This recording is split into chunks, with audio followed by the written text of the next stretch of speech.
नमस्कार, आदाब। आवाज़ दी वॉइस में आप सभी का स्वागत है। खैर मकदम है। सावन का महीना चल रहा है। जी हाँ, इस बार अधिक मास होने की वजह से सावन 2 महीने का हुआ। सावन मास की पंचमी शुक्ल पक्ष में जो आती है, उस दिन नाग पंचमी मनाई जाती है। हम जानेंगे, हमारे यहाँ पर स्टूडियो में एक ख़ास मेहमान आए हैं, आचार्य अशोक जी। उनसे जानेंगे कि हिंदुस्तान में नाग पंचमी क्यों मनाई जाती है, नागों की पूजा की जाती है। तो इसकी पूजा साल में एक बार होती है, वो भी सावन के महीने में। तो हम जानेंगे। सबसे पहले तो आपका स्वागत करते हैं हमारे स्टूडियो में आचार्य अशोक जी। नमस्कार। तो आज हम आपसे पहला प्रश्न ये जानेंगे कि हमारे देश में, हिंदुस्तान में नागों की पूजा की जाती है साल में एक बार, श्रावण में। नाग पंचमी मनाने के पीछे क्या कारण है? बिल्कुल, आपने एक बहुत अच्छा प्रश्न किया। हमारे सनातन धर्म के अंदर यह मान्यता है कि जो भी जीव जंतु, चाहे वो जीवित हैं चाहे वो जड़ हैं, उन सभी को सम्मान दिया जाता है और उन सभी की हमारे देश के अंदर, हमारे धर्म के अंदर पूजा की जाती है या उनको सम्मान दिया जाता है। और नागपंचमी के पीछे भी यही एक कहानी है कि जब एक पौराणिक कथा है, मैं उसको बताना चाहूँगा कि जब नाग देवताओं का समूल नष्ट करने के लिए यक्षित ने एक यज्ञ चलाया कि सभी नागों को समाप्त कर दिया जाए। उस समय यज्ञ को कुछ समय के लिए रुकवाया गया और उनसे प्रार्थना की गई कि यदि नाग देवता या जो नागों की जो नस्ल है वो समाप्त हो जाएगी, तो इससे कुदरत का या जो नेचर का जो एक मैं कहूँगा चक्र है, उसमें कहीं ना कहीं बाधा उत्पन्न होगी और उस बाधा उत्पन्न से नेचर के उसमें इम्बैलेंस होने की वजह से कोई ना कोई रुकावट आ जाएगी। और जब ऐसा कहा गया तो वो उस यज्ञ को रुकवा दिया गया और उस समय केवल एक नाग बचता है। अच्छा। और वो जो एक नाग बचता है, उसी से नागवंश, यानी कि जो वो पीढ़ी जीवित रही, उससे नागवंश बचा और उसके बाद नाग पंचमी मनाई जाने लगी। नाग पंचमी हमेशा सावन शुक्ल की पंचमी तिथि को ही मनाई जाती है। जी हाँ, बिल्कुल। आजकल सावन चल रहा है और सावन में भगवान शिव की पूजा की जाती है। भगवान शिव ने तो गले में ही नाग देवता को डाल रखा है, पहन के रखा है, और नाग देवता की भी पूजा होती है। और ख़ासकर शायद इसी वजह से सावन में ही नाग पंचमी मनाई जाती है। अब हम जानेंगे कि नाग पंचमी के पीछे जो अक्सर हमने देखा है कि जब भी हम अपनी कुंडली किसी को दिखाते हैं, जो जानने वाले होते हैं, आचार्य होते हैं अशोक जी, तो वो कई बार लोगों को ये कहते हैं कि आपकी कुंडली में काल सर्प दोष है। तो काल सर्प दोष क्या है, इसके सिम्टम्स क्या होते हैं, और इस काल सर्प को दोष को खत्म करने के उपाय क्या क्या हैं? जी, सबसे पहले मैं आपको बताना चाहूँगा कि ज्योतिष शास्त्र के अंदर 12 घर होते हैं। और जब काल सर्प दोष उत्पन्न होता है, यानी कि किसी कुंडली में काल सर्प योग बनता है, इसका मतलब है कि राहु और केतु, काल सर्प दोष के जो मुख्य जो प्लैनेट हैं, राहु और केतु होते हैं। यदि 7 प्लैनेट इन दोनों प्लैनेट के एक साइड आ जाए तो, और एक साइड बिल्कुल खाली हो जाए, यानी कि राहु, जहाँ से राहु शुरू हुआ वहाँ से जो 7 प्लैनेट है एक उसमें आ गए और बाकी जो जगह है वो खाली हुई, तो वो काल सर्प दोष का निर्माण कुंडली के अंदर बनता है।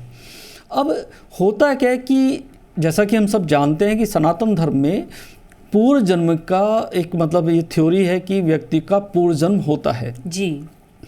तो यदि किसी व्यक्ति ने पूर्व जन्मों में सांपों को मारा हो, उनको कष्ट दिया हो या उनके साथ किसी भी प्रकार का दुर्व्यवहार किया हो, तो ऐसे व्यक्ति की कुंडली में काल सर्प दोष उत्पन्न हो जाता है।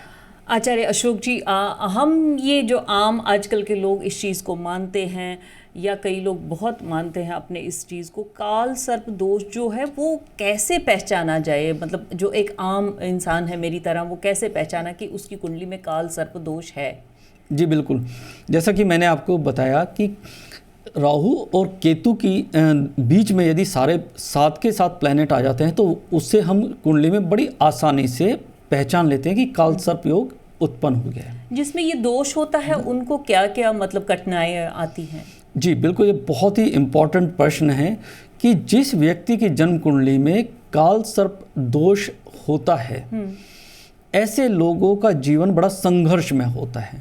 उसके मैं कुछ सिम्टम आपको बताऊंगा कि जब भी व्यक्ति पैदा होता है वहीं से उसके घर के अंदर, परिवार के अंदर कोई ना कोई दुर्घटना होनी शुरू हो जाती है, या फिर मैं कहूँगा किसी प्रकार के जो शुभ कार्य होने होते हैं उसमें बाधा आ जाती है, टल जाते हैं। हाँ, मतलब वो कोई ना कोई बाधा उसके अंदर आ जाती है। तीसरी बात जो है कि और लोगों के काम जो बहुत आसानी से हो रहे होते हैं, तो काल सर्प दोष वाले व्यक्ति के जीवन के अंदर वही काम बड़ी कठिनाइयों से होते हैं। तो हम बड़ी आसानी से पहचान लेते हैं कि व्यक्ति के जीवन में जब बाधाएं आ रही हैं, बहुत मुश्किलों से काम करना पड़ रहा है, हर तरह के संकट आ रहे हैं, तो जन्म कुंडली के अंदर इसका मतलब है काल सर्प दोष उत्पन्न हो गया है। तो हमारे दर्शकों को ये बताइए कि काल सर्प दोष की जो पूजा है या जो विधि है, इसके लिए कुछ ऐसा खास मंत्र होता है या कुछ खास ऐसी पूजा होती है, वो बताइए दर्शकों को, ताकि वो इजीली घर में बैठकर इसको कर सकें। जी बिल्कुल, देखिए हमारे सनातन धर्म में जो नाग देवता हैं, वैसे तो आप देखेंगे कि भगवान शंकर जी के गले में हमेशा नाग रहते थे जी। तो हमारे जो ज्योतिष शास्त्र हैं उसमें ऐसा कहा जाता है कि यदि व्यक्ति की जन्म कुंडली के अंदर काल सर्प दोष उत्पन्न हो गया है तो उसको बड़ी आसानी से हम भगवान शंकर की आराधना करके, उनका मंत्र करके, उनकी पूजा करके आसानी से उस दोष को समाप्त कर सकते हैं। या मैं ये भी कहूँगा कि जो उसकी इंटेंसिटी है वो काफ़ी हद तक कम हो जाती है। अच्छा, ये सबसे पहले तो हम ये कहेंगे दर्शकों को कि वो अपनी कुंडली दिखाएं और काल सर्प दोष अगर उसमें है तो फिर हम जानेंगे कि आचार्य अशोक जी हमें ये बताएंगे कि इसका अपने घर में बैठकर मंत्र उच्चारण करने से, या खास करके इस सावन में ही काल सर्प दोष की पूजा हो सकती है या मंत्र उच्चारण से हो सकता है। वो मंत्र क्या है और इसका काल सर्प दोष का निवारण कैसे हो सकता है मंत्र के कारण? देखिए, जो काल सर्प दोष है उसमें नाग की पूजा होती है और सावन मास का जो समय होता है भगवान शंकर का होता है। और भगवान शंकर के वो एक प्रकार से गले में रहते हैं, या मैं कहूँगा उनके रक्षक है या वो है। तो हमेशा ऐसा माना जाता है कि यदि आप किसी को प्रसन्न करना चाहते हैं तो उसके जो मालिक हैं, उसके जो देवता हैं, उसको यदि आप प्रसन्न कर देंगे तो जो उनके आसपास के लोग हैं वो स्वयं ही मतलब शांत हो जाते हैं या उनके शुभ लाभ हमको प्राप्त हो जाते हैं। भगवान शंकर की आराधना के लिए हम सिंपल, मैं 2-3 मंत्र आपको यहाँ पर बता रहा हूँ, और यदि वो सावन मास में करेंगे तो उसका लाभ अधिक होता है। तो सबसे पहला और बहुत ही सरल उपाय जो मंत्र है मैं यहाँ पर आपको बता रहा हूँ वो है ओम नमः शिवाय। और हमारे सनातन धर्म में यदि कोई भी मंत्र यदि आप करते हैं और उसका जो जप संख्या होती है, यानी कि कितनी बार उसको किया जाए, तो वो 108 बार होती है।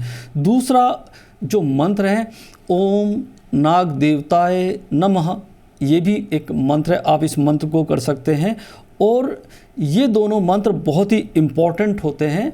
और यदि आप ये भी नहीं कर सकते तो केवल आप भगवान शंकर का ध्यान रखें और उनसे जो भी आपके जीवन में कष्ट हैं, जो भी परेशानियां आ रही हैं, उनके लिए मतलब प्रार्थना करें। और भगवान शंकर से यही आपको वर मांगना चाहिए कि मेरी वो परेशानी दूर हो जाए, हमारे कष्ट दूर हों। तो आपने जाना कि आचार्य अशोक जी ने 2 मंत्र हमें बताए। तो अशोक जी, क्या हमें ये मंत्र घर में बैठ के करने हैं? इसकी कुछ खास विधि है? इसमें व्रत रखना है? या ऐसा आजकल देखा गया है कि जो हम देखते हैं पूजा में कि चांदी के नाग भी चढ़ाए जाते हैं, तो सावन में ये किसी भी दिन कर सकते हैं? देखिए सावन का महीना क्योंकि भगवान शंकर का वो है, तो वैसे तो कभी भी कर सकते हैं, लेकिन यदि इसको सोमवार के दिन करें तो वो ज़्यादा बेहतर होता है। और इसकी जो पूजा की विधि है, यदि आप घर में बैठ कर करें, मन से करें, तो भी आपको पूरा लाभ होगा उसका। जी। तो इसमें कुछ यज्ञ वगैरह या कुछ चढ़ावा या कुछ ऐसा कुछ नहीं है? नहीं, देखिए जैसा हमने देखा है नागों को दूध मतलब वो पिलाते हैं। जी, देखिए नागों को दूध तो नहीं पिलाया जाता, ऐसा मतलब हमारे शास्त्रों में जो लिखा है, उनको दूध उनको छिड़का जाता है, उनको हाँ उनके ऊपर क्या, क्योंकि नाग को यदि आप दूध पिलाएंगे तो ऐसा माना जाता है कि नाग दूध पीने के बाद मर जाता है, ठीक है ना। अच्छा। या वो बीमार हो जाता है, इसलिए वो तो दूध तो नहीं पिलाना चाहिए। तो देखा है कि वहाँ रखा जाता है, उसको रखा जाता है, सिर्फ क्या है कि वो अर्पित किया जाता है, भोग चढ़ाया जाता है। वो एक सिंबॉलिक है वो। ओके। तो हम और ये जानेंगे, हमारे दर्शक भी जानेंगे कि नाग पंचमी के दिन हमारे देश में, हिंदुस्तान में कहाँ कहाँ कौन से ऐसे मंदिर हैं। वैसे सावन में अमरनाथ यात्रा भी होती है, तो नाग पंचमी के दिन कौन से ऐसे मंदिर हैं जिनमें नाग पंचमी की खास ये पूजा होती है, हमारे दर्शकों को बता दीजिए आचार्य अशोक जी। देखिए देश के अंदर 5 ऐसी जगह है जहाँ पर जो कि काल सर्प दोष की पूजा होती है। उसमें जो यदि आप विधिवत यदि आप कराना है, क्योंकि कई बार ऐसा भी हो जाता है कि यदि काल सर्प दोष की वजह से काफ़ी कष्ट आपको आ रहे हैं, स्ट्रगल आ रहे हैं, तो उसको विधि विधान से कराने में ज़्यादा फायदा रहता है। सबसे पहले ब्रह्म कपाली उत्तराखंड में है, दूसरा है त्रिजुगी नारायण मंदिर, वो भी उत्तराखंड में है, तीसरा प्रयाग है जो कि मध्य प्रदेश में है, सॉरी वो भी उत्तर प्रदेश में है, और उसके बाद जो है वासुकी नाग मंदिर है जो कि तमिलनाडु में है, और जो सबसे ज़्यादा पॉपुलर है वो है त्र्यंबकेश्वर मंदिर जो कि महाराष्ट्र में है। तो ये 5 मंदिर हैं। आप जिस क्षेत्र में रहते हैं, यानी कि उत्तर प्रदेश में रहते हैं या नॉर्थ इंडिया में रहते हैं तो आप वहाँ करा सकते हैं, महाराष्ट्र की तरफ रहते हैं तो वहाँ करा सकते हैं, तमिलनाडु में भी करा सकते हैं, उत्तराखंड में। बहुत सारे लोग ये भी कहते हैं कि जो प्रश्न जो आपकी तरफ से आना चाहिए कि कुछ लोग इसको मानते हैं और कुछ लोग नहीं मानते। मेरा मानना ये है कि यदि कुछ जैसे तमिलनाडु में है, यानी कि साउथ की तरफ है, महाराष्ट्र की तरफ भी है, उत्तर प्रदेश में है, इसका मतलब है कि देश की जो चारों दिशाएं हैं वहाँ पर काल सर्प दोष की विशेष पूजा की जाती है। इसका मतलब है नाग पंचमी के। हाँ जी। तो इसका अर्थ ये होता है कि देश के सभी जगह काल सर्प दोष की मान्यता बनी हुई है। जी ज़रूर। हमारे जो गेस्ट हैं आचार्य अशोक जी, वो की वास्तु एक्सपर्ट हैं, एस्ट्रोलॉजर हैं, उनसे हमने इतनी बातें जानी, तो अब उनसे आप दोबारा ये जानेंगे कि नाग पंचमी की बहुत बहुत शुभकामनाएं, और लोग अच्छे से पूजा करें और मंत्र उच्चारण आचार्य जी ने बताया। एक बार फिर से बताइए कि इसमें कुछ खास वो पहनना है या कुछ ऐसे कुछ और तो नहीं है कुछ? देखिए जब भी हम कोई पूजा पाठ करते हैं तो उसमें स्वच्छता का बहुत बड़ा महत्व होता है, और जो स्वच्छता है हम लोग वो स्वच्छता जो हाइजीन की बात करते हैं वो न केवल फिजिकल है बल्कि मानसिक रूप से भी होनी चाहिए, और इसमें भी जो इम्पोर्टेंट है वो मानसिक स्वच्छता होनी चाहिए। आप कोई भी कपड़े पहने देखिए, क्योंकि साफ होने चाहिए, और दूसरी बात है कि मन के अंदर शुद्ध भाव होने चाहिए, और आपका अटल विश्वास होना चाहिए कि जो पूजा आप कर रहे हैं इसको करने से आपको लाभ होगा। ये बहुत ज़्यादा इम्पोर्टेंट है। बहुत बहुत धन्यवाद, बहुत बहुत शुक्रिया। नमस्कार। ओम नमः शिवाय। ओम नमः शिवाय। ओम नमः शिवाय।